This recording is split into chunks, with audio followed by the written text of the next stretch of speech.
തൃപ്രയാർ ശ്രീരാമസ്വാമി ക്ഷേത്രത്തിൽ രാമായണ മാസാചരണത്തിന്റെ ഭാഗമായി 1008 നാളികേരം കൊണ്ട് അഷ്ടദ്രവ്യ പ്രത്യക്ഷ ഗണപതി ഹോമവും ഗജപൂജയും ആനയൂട്ടും നടത്തി.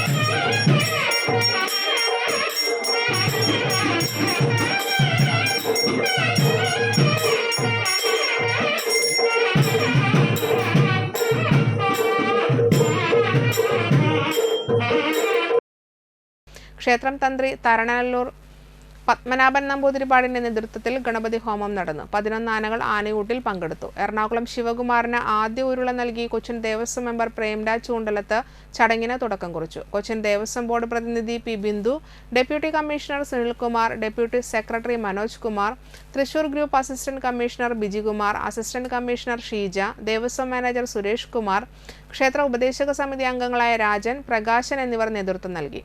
ചോറ്, കരിമ്പ്, പഴം, പൈനാപ്പിൾ, വെള്ളരിക്ക, തണ്ണിമത്തൻ എന്നിവയായിരുന്നു ആനയൂട്ടിന്റെ വിഭവങ്ങൾ.